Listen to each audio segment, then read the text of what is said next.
Greetings and bienvenue, Midnight Crew. Thank you for returning to this broadcast. And welcome to new viewers joining us for the first time. If you like a video, then feel free to subscribe. This occurred in April 2019, warm and clear midday. The location was a walled garden, empty 1940s rough guest converted cottages in southeast England about an hour out of London. I was working in property maintenance, but did garden design for friends and family, now do it full-time. A family friend was paying me in kind to redesign the garden of a property they'd recently renovated. I made the job into a mini break. Basically, it was a secret garden within a bigger walled garden. Completely overgrown, wisteria and ivy covered every wall with the mature shrubs encroaching onto the paths and gravel. Tall mature trees cast the whole property in shade. I was using a hoe to clear back some of the shrubs and ivy so I could define the path, which converged on a vista at the back of the garden which looked out onto fields and a wooded hill. I'd missed it the first time, but as I walked back I noticed a little secret garden behind a big wooden door. The only reason I clocked it was that there was a sound of what I'd assumed were bees or wasps. It took a grand push, but the door eventually gave way. I had to duck to get in. First thing, I got hit with a smell like rotten mushrooms, plus a shower of brick dust and dried vegetable matter fell on me as I passed through the threshold. The little private garden was about 12 feet by 20 feet, walled in red brick with a yew or box hedge at the back. First thing I see is directly in front of me a load of pots of varying sizes filled with dead shrubs and various weeds, ivy and such. I'd expected to see a beehive or something, so I was looking left and right, and that's when I saw this thing. There was a big old beech tree with a stone bench in front, and on it was what looked like a big swat of ivy, saplings or canes in an upright mass bundle. At this point I realized whatever is nesting on this bundle aren't bees. I don't know what they were, but they looked more like beetles. And so the more I'm concentrating, the more I can see this thing as a humanoid. Legs, arms, and something like a head but no face, and the proportions weren't human. If I had to guess a height, maybe 6 feet 5 or 10 seconds later the stickman starts moving, gets up just like a person, and in what must have been 2 or 3 seconds it pushed off away from me in the direction of the hedge. I can't truly convey just how terrified I was in that moment when the penny dropped and I registered what I was looking at. Instinct just took over at that point, and I don't recall a huge amount, just that my heart jumped into my mouth and I nearly threw up. So I'm waving my hand out back behind me to the doorway, and as soon as I felt the brickwork in one motion I ducked out into the main garden and hurried back to the house. It took me 20 minutes or so to compose myself, during which time I typed out a few text messages about what happened, which I didn't send while looking out at the garden from the conservatory. I was going over what it could have been, trying to calm down, rationalize. Later I tentatively returned, having convinced myself it was nothing. I can't quite recall what I'd rationalized it as at the time, but I had an idea it had been a deer or some animal which had made a den there. But I knew this wasn't the case, and checking the garden confirmed this. The hedge at the back was solid. I used a hoe to try and find a hole, to no avail. The mass that made up the humanoid was gone completely, no vines or twig pile left. The insect swarm that I saw covering the thing had dispersed.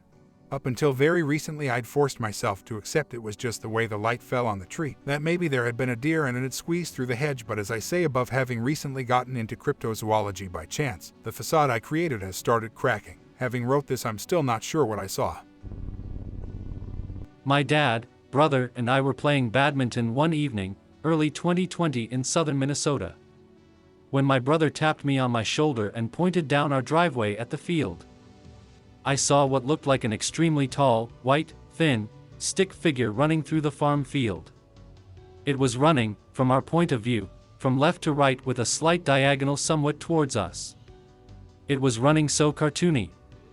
It's hard to explain. It was taking overly exaggerated bounds, and it was running fast. Even though it was 700-ish feet away from us, I could tell it was unrealistically tall and fast. I remember watching it put one leg out in front of the other, and its arms doing that thing people do when they sprint. I couldn't see the details because of how far away we were, but it looked like you were to draw a stick figure. Like Slender Man forgot his suit. It quickly disappeared from sight, and the trees that surround our property obstructed our view. Both my brother and I ran down the driveway so we could keep our eyes on it. So now we stood at the end of our driveway looking around at all the farm fields, but it was just gone. Even with how fast it was going, there was no way it could have gone over the horizon in the amount of time it took us to get a better view. Eventually my dad joined up with us at the end of the driveway. We told him what we saw, and he thought it might have been a plastic bag blowing in the wind. Except it wasn't windy at all. that's why we were playing badminton. But it's not uncommon to see garbage blowing across the farm fields out here. Is there an explanation for this? Has anyone else seen something similar? It was dusk and I was in my 30s videoing my kids playing outside on my phone. It was getting dark, so I stopped the video and looked out past my kids into a small field behind them. I saw a very tall, super skinny, slender man type thing, all black with long swinging arms, and it was taking big steps but walking toward a tree line in my parents' rural home. It was cartoon-like and stick figure-like in proportions, but walked very fluidly. I grew up there and never saw this, but have seen shadow people and weird occurrences my whole life there. My sister, who was watching the kids next to me, was looking out at the same area I was. She saw something at the same time, but described it as something on the ground crawling unnaturally. I turned to her to see if she was seeing what I was seeing, and she said, "What was that?" She was just staring, trying to wrap her brain around it. When I looked back, it was gone. I told her what I saw, and she said that's not what she saw, but we both saw something at the same time in the same area. I'm more sensitive than her seeing things like this, but this was her first time seeing anything. She immediately ushered the kids inside, and was very shook. She won't talk about it, she's still terrified. My teen daughter, whom I was filming, said she looked at both of us and our expressions and knew something was very wrong, so she turned to see what we were looking at, but didn't see anything. I will say, it didn't scare me, it was just hard to understand what I was seeing. That was about 8 years ago.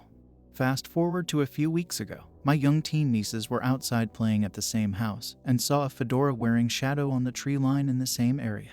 My one niece is very sensitive and saw the full figure of a dark shadow with a hat.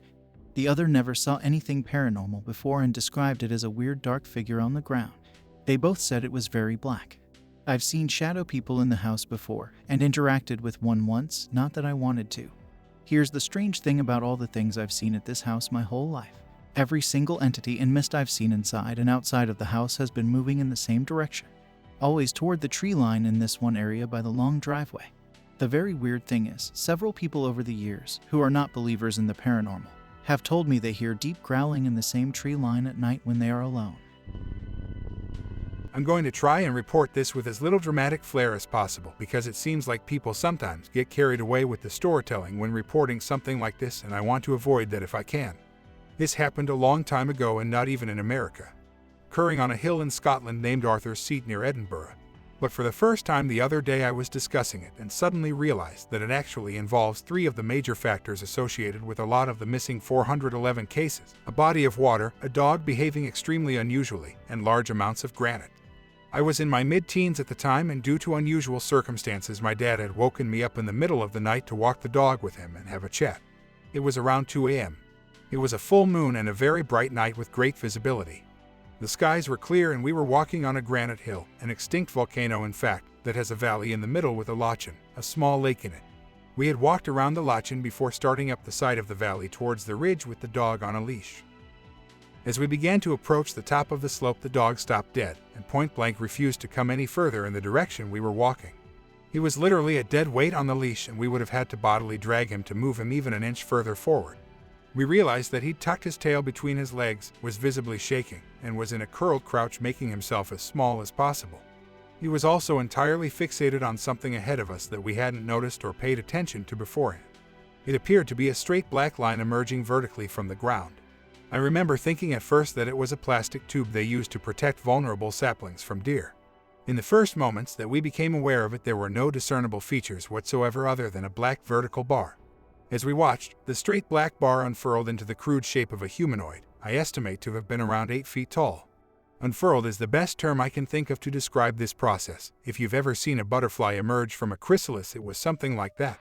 The figure was entirely jet black, there were no visible features or contrast within it to any degree despite the bright moonlight, and black doesn't cover how dark this thing actually was. It was what I imagine a black hole might look like, and although the figure itself wasn't remotely transparent or insubstantial, the outline was slightly fuzzy or blurred, almost like something that's vibrating extremely quickly or a washing machine on a high spin cycle. It did not have human proportions. It was almost like a child's drawing of a stickman, but with disproportionately long arms and legs.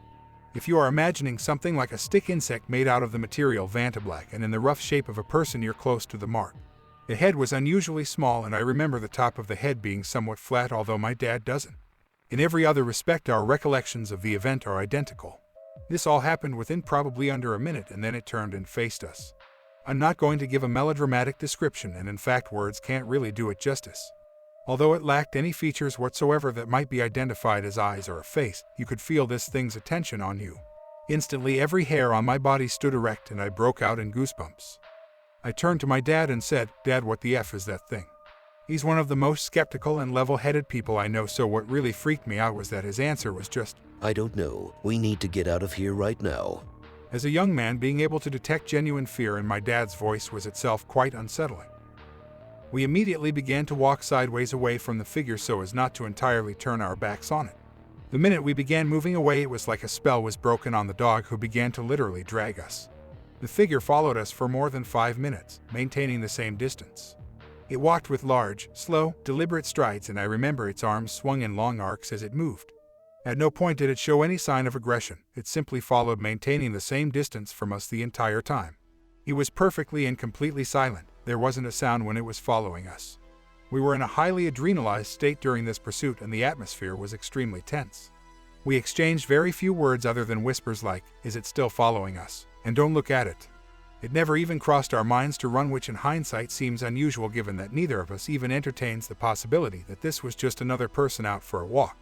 In the moment, we both had an almost literally overwhelming sense of wrongness about the situation. After about 5 minutes I stopped. I can't remember exactly what I said, but it was something along the lines, "This is completely insane. WTF is going on? What is that thing?" When we stopped, it stopped, and again just turned to stand facing us straight on. Because of the total lack of features, it may as well have been facing directly away from us, but like I say, there was a very definite physical sense of when this thing's awareness was focused on you. We stood in total silence. The dog continued trying to drag us away. It stood motionless for a minute or two, and then, as we watched, it turned, sank down into the solid ground, and disappeared. Immediately it felt like some sort of charge in the air had dissipated, and we began power walking back to the car. When we got back, we were still buzzing with adrenaline and woke everyone up to tell them what we'd seen. That's the story. I can't really add anything else that wouldn't just be dramatic flourishes for storytelling purposes. The dog's behavior was extremely uncharacteristic of him. If we had encountered another person under the same circumstances, there's not a doubt in my mind that he would have been barking and straining on his leash to approach them rather than get away. That's partly why he was on a lead, but also because he was a rescue and very prone to chasing animals and disappearing for 20 minutes or so. We were both quite shaken, as neither of us could really come up with any plausible rational explanation for what we'd experienced. Occasionally, over the years, people have suggested this was a broken specter where our own shadows were being cast by the moon on a fog bank or low cloud. But I can't accept this explanation. There just wasn't any fog or clouds present, and visibility was excellent due to both clear air and the bright moonlight. I have no real theories about what we saw, and nor does my dad. Although I still consider myself to be a naturally skeptical person, this completely shattered my ability to dismiss other people's stories of high strangeness and wild theories, even those that at face value seem absurd. I can hardly laugh in someone's face when they say that they think Bigfoot is real but comes from another dimension, for example, or that something otherworldly is taking people in the wilderness. Although obviously I have no reason to believe this was Bigfoot, and the incident occurred in Scotland. Years after the fact, and years ago now, I found a thread on a bushcraft forum where people were discussing spooky experiences in the outdoors, and to my amazement there was a hunter who reported seeing the exact same thing crossing a clearing in the woods from a hunting hide during a full moon in America. I don't have a link because this was a long time ago, but they reported identical details: the small head, the long arms that moved in pendulous arcs when it walked, the slow deliberate stride, the total blackness and lack of features, and even the fuzzy outline that they described in exactly the same way, as if it was vibrating.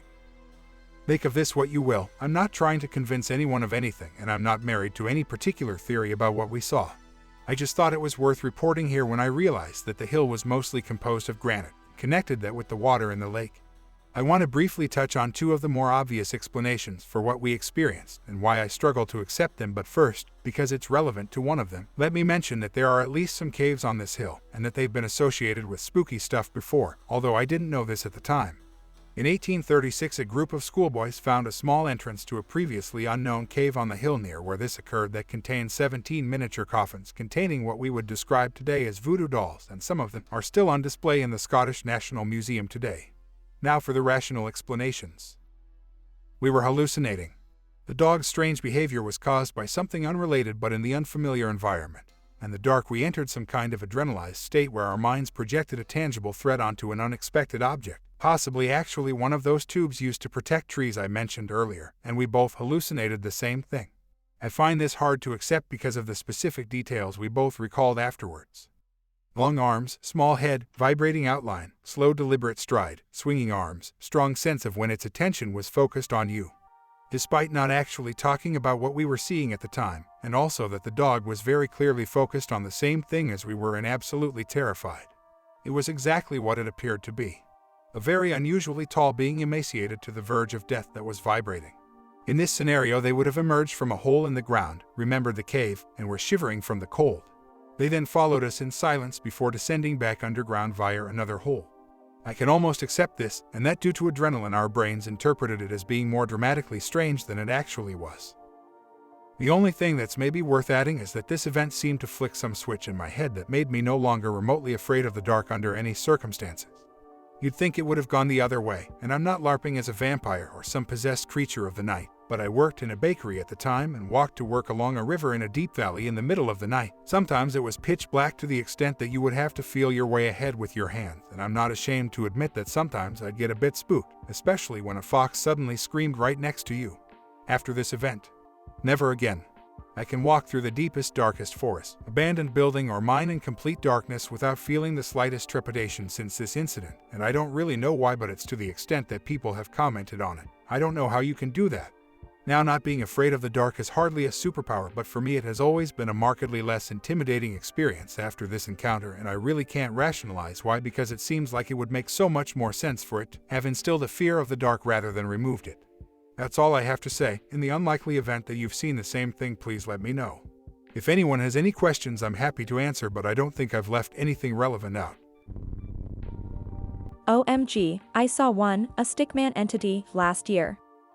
I had never heard of this before. It was about 9:30 p.m., and I had my 2 dogs out and we were walking back up the driveway to my house when they both started barking, looking down the street. I looked, and 3 houses down there was a black stick figure zipping up and down my neighbor's driveway. It seemed to snow. I saw it and it stopped, then started heading our way. I immediately got panicky when I saw it, and dragged the dogs into the house. I was terrified. I turned out all the lights and I kept looking out the window, feeling like it had come into the yard. Thank God I never saw it again. The dogs saw it first, which validates for me it wasn't my imagination. I saw it after they started barking at it. It was only about 4 or 5 feet tall. I'm bad at measurements by sight, but it was extremely frightening. It wasn't walking, it was gliding very fast, almost robotic. I hope I never see it again. I saw a Stickman entity when I was a kid through the door hole in my parents' flat. I was going to elementary school, so this must have happened in the early to mid-90s. Possibly around 1993 to 1995. This happened in Turkey, in the city of Izmir. It was a sunny afternoon in April and I was waiting for my friend to come and play PC games together. I heard a sound coming from the apartment's corridor and thought my friend had arrived. Went to the door to peek through the door hole. I saw a Stickman-like figure standing in front of our neighbor's door. It was not black. It looked like it was made out of clean light brown wood. It had black spheres for hands, feet, and head. Visually, its body, limbs, and the black spheres were identical to giant matchsticks in color and proportion. Even weirder, it was wearing a yellowish fedora hat with transparent dark fabric hanging from the edges. I could still see that it had no facial features through the thin fabric. I was very confused but kept watching it, and it did not move for about 5 seconds. Then it made a slightly quick wavy movement with its arms, like the motion is carried from one arm to the other, and that scared me off. My mom was at home, so I ran to her and told her that there's something in the apartment. We saw nothing when we checked back. Later I discarded it as an optical illusion since I saw this through the door hole. Maybe there was some dirt or a bug with long legs on the door hole lens. Years later I found out about the Stickman, Hat Man, and Shadow People phenomenon, and that really creeped me out. Below is an illustration I made of the entity I saw that day. So I saw a stick figure, traveling back roads on the coast of North Carolina in a city called Cape Carteret. It was around 2030. I distinctly remember looking at my radio for the time a few minutes prior to seeing the entity. I rounded a bend going 80 kilometers per hour, maybe a little slower, and out of the corner of my eye, I saw a black incredibly thin creature, with a bulbous head, walking up the side of a ditch towards the road, maybe 1.5 meters off the road. Listening to this story, it sounds very similar to a stick figure. It moved very fast, robotically almost, or comparable to a cartoon. Moving fast and leaving particles of themselves behind them, like swiftly walking up the ditch side. Doing some math, going 80 kilometers per hour, I cover 22 meters a second, around 73 feet. I saw the creature for about 3 to 5 seconds and didn't see anything in my mirror once I passed, albeit the night was upon the land and it was pitch black. What do you all think about this? My location was about 25 miles from a military base, the biggest base on the East Coast. I hope that you enjoyed tonight's broadcast. If you enjoyed tonight's story, then please subscribe to the channel, as more green texts will appear daily. A new broadcast will appear when the clock strikes midnight Central Time.